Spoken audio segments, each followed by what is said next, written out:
வணக்கம். இது நியூஸ் ஃபர்ஸ்டின் மதிய நேர பிரதான செய்தி. உங்களோடு இணைந்து கொள்ளும் நான் டில்ஷாட் தேவதாசன். முதலில் தலைப்புச் செய்திகள். கொக்கட்டிச்சோலையில் போலீசார் மீது தாக்குதல் நடத்தப்பட்ட சம்பவம் தொடர்பில் மேலும் 4 சந்தேக நபர்கள் கைது. 30 வருடங்களின் பின்னர் யாழ் மண்டைத்தீவு பிரதான வீதியின் புனரமைப்பு பணிகள் முன்னெடுப்பு. உயர்தர பரீட்சை வினாத்தாள் குளறுபடி தொடர்பில் குற்றப்புலனாய்வு திணைக்களம் விசாரணை. இனி விரிவான செய்திகள். ஜனாதிபதி மஹிந்த ராஜபக்சவை சுவிட்சர்லாந்துக்கான இலங்கை மற்றும் மாலைதீவு தூதுவர் தோமஸ் லெஷர் நேற்று சந்தித்தார். ஜனாதிபதி மாளிகையில் தூதுவர் தோமஸ் லெஷர் மற்றும் ஜனாதிபதிக்கு இடையில் இந்த சந்திப்பு இடம்பெற்றது. இதன்போது இருதரப்பு உறவுகளை மேம்படுத்துவது தொடர்பில் கலந்துரையாடியதாக ஜனாதிபதி பேச்சாளர் மற்றும் சர்வதேச ஊடக பிரிவு தெரிவித்தது. சிறு மற்றும் நடுத்தர அளவிலான தொழில்களை முன்னேற்றுவதற்கு எடுக்க வேண்டிய நடவடிக்கைகள் தொடர்பிலும் இதன்போது கவனம் செலுத்தப்பட்டது. இந்த சந்தர்ப்பத்தில் வெளிவிவகார அமைச்சர் GL பீரிஸ் உள்ளிட்ட அரசு அதிகாரிகள் கலந்து கொண்டிருந்தனர். மட்டக்களப்பு கொக்கட்டிச்சோலை பகுதியில் போலீசார் மீது தாக்குதல் நடத்தப்பட்ட சம்பவம் தொடர்பில் மேலும் 4 சந்தேக நபர்கள் கைது செய்யப்பட்டுள்ளனர். இந்த சம்பவம் தொடர்பில் இதுவரையில் 11 பேர் கைது செய்யப்பட்டுள்ளதாக போலீஸ் ஊடக பேச்சாளரும் சிரேஷ்ட போலீஸ் அத்தியட்சருமான அஜித் ரோஹன தெரிவிக்கின்றார். சம்பவம் தொடர்பில் மேலும் சிலர் அடையாளம் காணப்பட்டுள்ளதாக அவர் கூறினார்.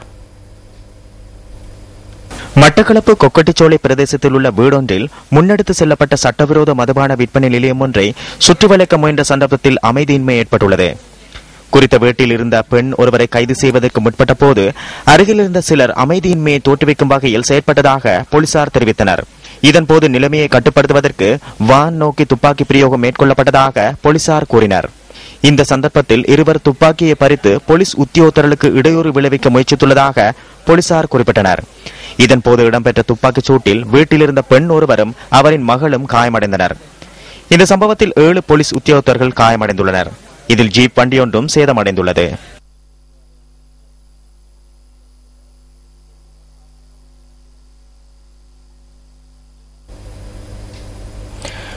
வருடங்களின் பின்னர் யாழ்ப்பாணம் மண்டைத்தீவு பிரதான வீதியின் புனரமைப்பு பணிகள் முன்னெடுக்கப்பட்டுள்ளன.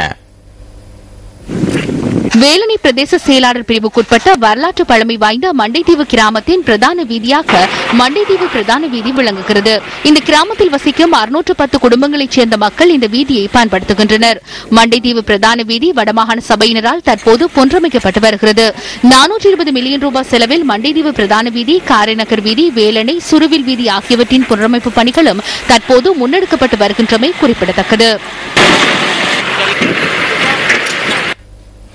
உயர்தர பரீட்சை வினாத்தாள் தொடர்பில் பல்வேறு தரப்பினரும் வெளியிடும் கருத்துக்களை அடிப்படையாக கொண்டு கல்வி அமைச்சரினால் செய்யப்பட்ட முறைப்பாட்டுக்கு அமைய குற்றப்புலனாய்வு திணைக்களம் விசாரணைகளை ஆரம்பித்துள்ளது.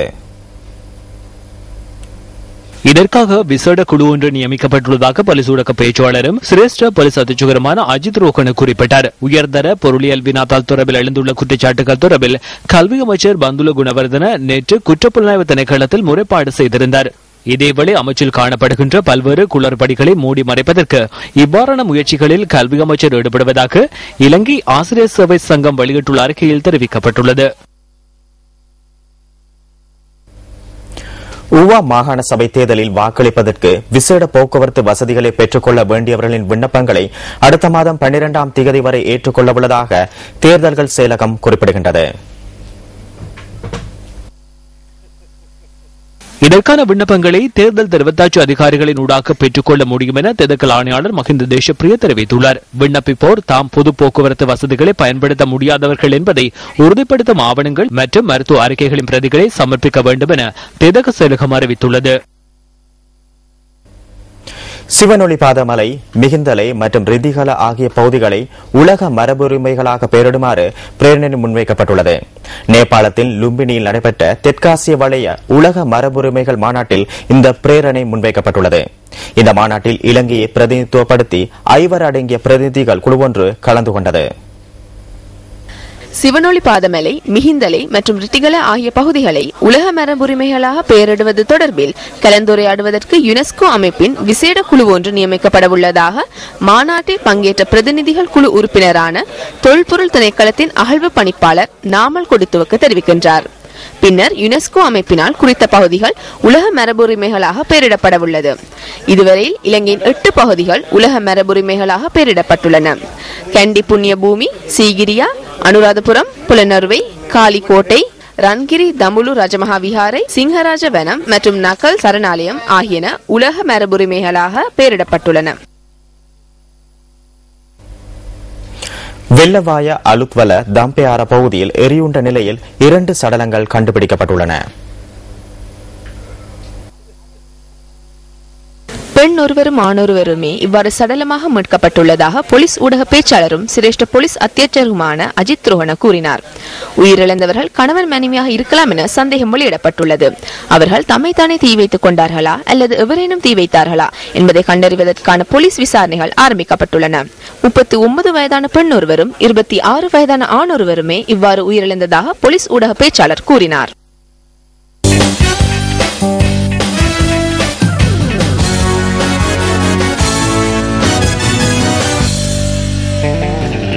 கிரிக்கெட் விஜயம் மேற்கொண்டுள்ள பாகிஸ்தான் அணிக்கு எதிரான 2வது இறுதியுமான டெஸ்ட் போட்டியில் இலங்கை அணி தனது முதல் இன்னிங்ஸில் தொடர்ந்தும் துடுப்படுத்தாடி வருகின்றது. கொழும்பு SSC மைதானத்தில் நடைபெறும் இந்த போட்டியில் துடுப்படுத்தாடும் இலங்கை சற்று முன்னர் வரை 1 விக்கெட் இழப்பிற்கு 80 ஓட்டங்களை பெற்றிருந்தது. உப்புல் தரங்க 35 ஓட்டங்களுடனும் தொடர்ந்தும் துடுப்படுத்தாடி வருவதுடன் கௌசல் சில்வா 41 ஓட்டங்களை பெற்றிருந்த நிலையில் ஆட்டமிழந்தார். இந்த போட்டியுடன் மஹேல ஜெயவர்தன டெஸ்டிலிருந்து ஓய்வு பெறவுள்ளதால் இலங்கை அணி அவரை வெற்றியுடன் வழி அனுப்ப முயற்சிக்கும் என சுட்டிக்காட்டப்பட்டுள்ளது.